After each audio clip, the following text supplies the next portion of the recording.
तर नाव सुंदरा नाही माझं. इथे ठेवते आजी तुमची मोळी. अगदी येळेला धावून आलीस ग.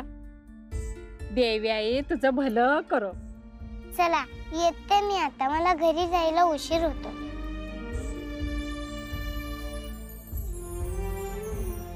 काय करताय नंदी महाराज? कुणी पाहिलं तर? अहो कुणी पाहिलं तर तुमचा आणि माझं बिंग फुटेल ना. तुझाही रागवेल आपल्यावर. रागवायला तरी त्या समोर येऊ देत. कुठे आहेत तुळजाई? बऱ्याच दिवसात त्यांनी दर्शन देखील दिलेलं नाही. ती तर मलाही भेटली नाहीये. कुठे आहे कुणास ठाऊक. देवी ज्या अर्थी आपल्यासोबत नाही आहेत त्या अर्थी त्या नक्कीच काहीतरी लोककल्याणाचं कार्य करण्यासाठी गेल्या असणार. लवकरच त्या काय करणार आहेत याचा उलगडा होईल आपल्याला. देवींची लीला ती त्यांनाच ठाऊक. आपल्यासारख्यांना ती कशी कळणार?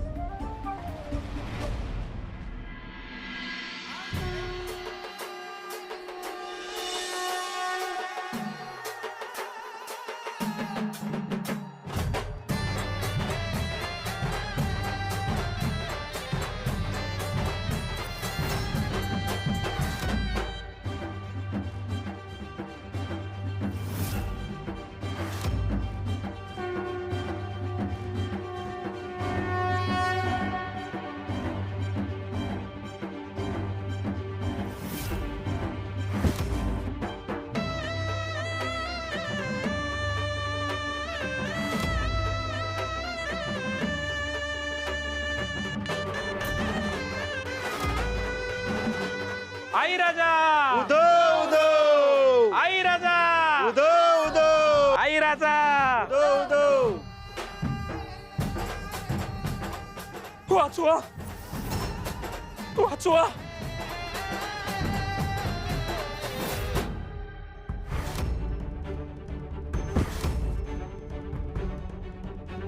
अरे बाबा कोण आहेस तू आणि इकडे कसं का आलायस?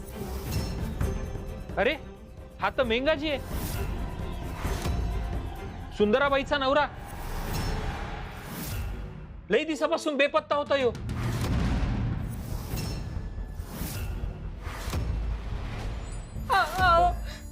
कुठे होता तुम्ही? काय स्वतःची अवस्था करून घेतली हो तुम्ही? तुम्ही नसताना तुमची काळजी मन पोखरून काढायची माझं. हो एवढ्या दिवसानंतर आलात. मी या अवस्थेत तुम्ही कुठे होता? काय झालं हो तुम्हाला? हो बोला ना काहीतरी. अहो जरा शांत व्हा. तुमचं दुःख समजू शकतो आम्ही, पण ते आत्ताच आलेत ना, त्यांना थोडा वेळ द्या, मग बोलतील ते समज. असुर असुर आलाय, असुर आलाय.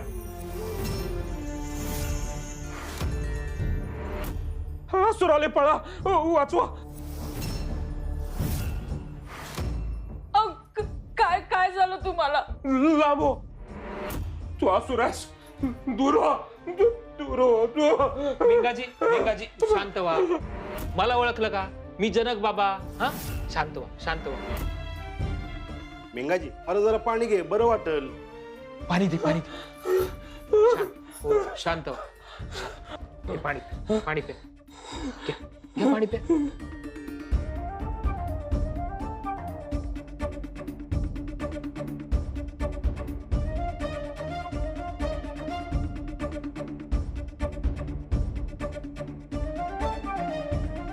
आता सांगा कुठं होते इतकी दिवस तुम्ही?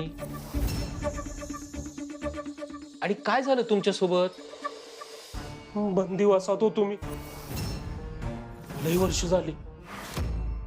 आता तर आठवत बी नाही. व्यापार करण्यासाठी बाहेर पडलो होतो. हा असुराने तेव्हा भूलोकावर कब्जा केला होता. सगळीकडे आहे दोष घातला होता. त्यातनच मला बी पकडलं, बंदी केलं, कोठडीत टाकलं.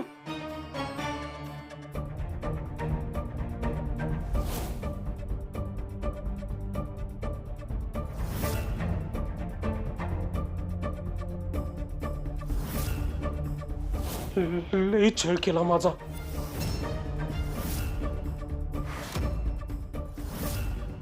जिथनं बाहेर पडेल असं वाटतच नव्हतं.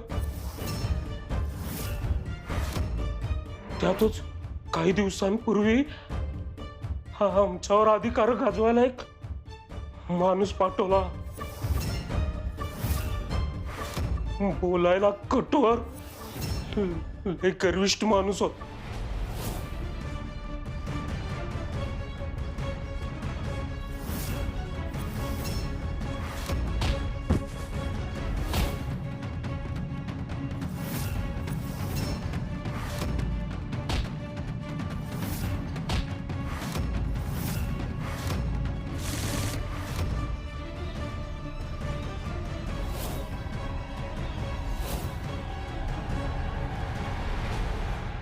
खरदन काळ जणू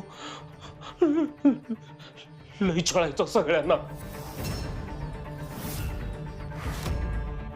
त्याची एक वाईट गोष्ट होती, बंदी बनवलेल्या समध्या लोकांना सोडवण्याची आस दाखवायचा.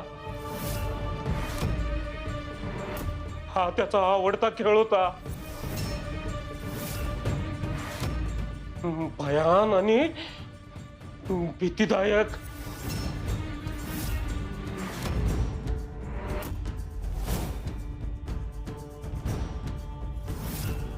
मग तुम्ही त्या खेळात जिंकलात आणि घरी परत आलात का?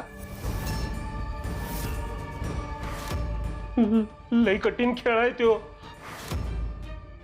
खूप भयानक. खरं सांगायचं झालं तर एका देवीनं माझी सुटका केली.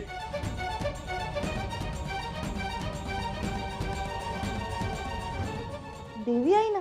होय, एका कवडीच्या रूपात आली ती आणि तिनं माझी सुटका केली.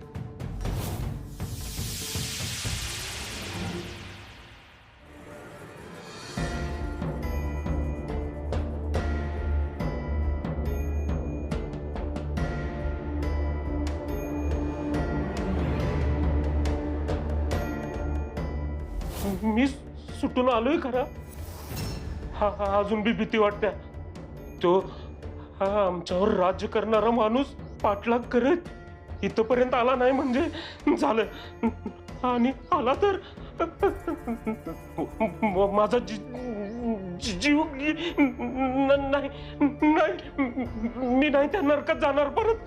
अरे जरा शांत हो, आम्ही समजे आहेत ना तुझ्यासोबत. वाचवा मला. अहो काय होतंय तुम्हाला? शांत.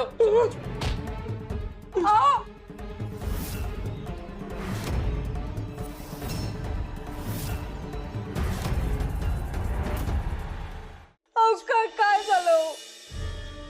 सुंदराबाई येतील ते शुद्धीवर, आणि तुम्हाला काही लागलं तर आम्ही समजे आहोतच. हा, काळजी घ्या. मी काय म्हणते, हे मेंगाजी भाऊ जे काय बी सांगताय ते लय भयंकर आहे. नाही मला तर भीतीच वाटायला लागले.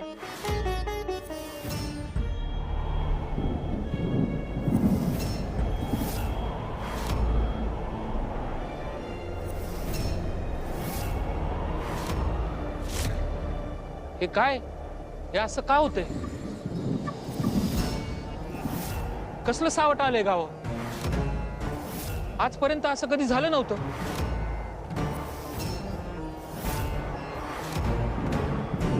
आता मेंगाजी जे म्हणत होता तसंच काही आपल्याकडे घडणार नाही ना हो?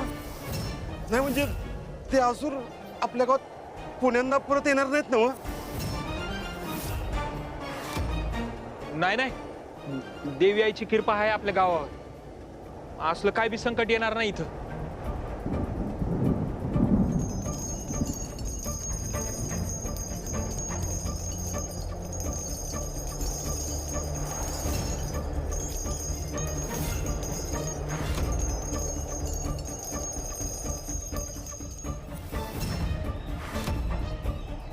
त्या आसुरी शक्तीच्या खेळात होते तसेच मोती येते. याचा अर्थ हा खरंच तो फुटसारी पुतळा आहे ना?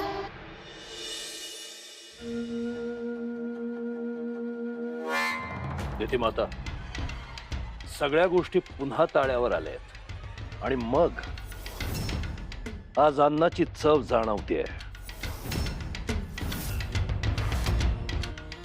पाणी आणून ठेवलं नाही का? मनोरमा,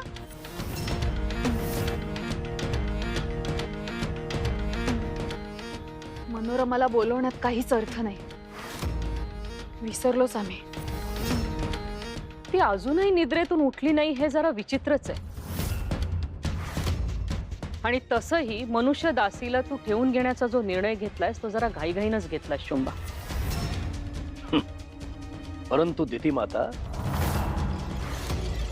सम्राज्ञींचा केवढा भरोसा तिच्यावर.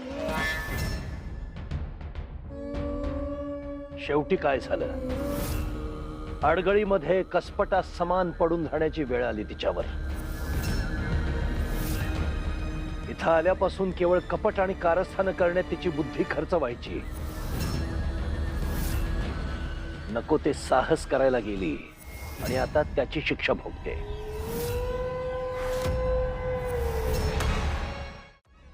असुर नरेश, ती कशीही असली तरी आमची एकमेव सखी होती ती. आता तिची ही अवस्था नक्की कोणी केलीये, ती बरी होणार की नाही याची काळजी कोणालाच नाही. तिला इथे केवळ नावं ठेवली जात आहेत. उद्या आमच्याही आयुष्यात जर असं काही झालं तर आपणही आमच्या सोबत असंच वागणार ना असुर नरेश?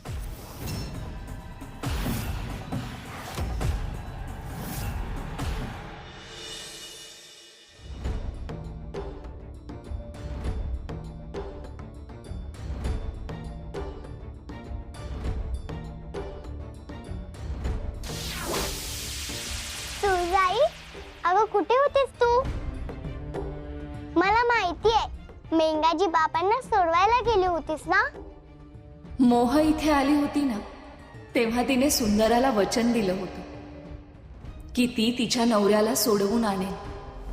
देवी, सुंदराला मी असं वचन दिलं होतं की तिच्या पतीला मी परत आणण्यासाठी मदत करेन. तू सन्मार्गावर वाटचाल करायला सुरुवात केलीये ह्याचंच हे लक्षण आहे.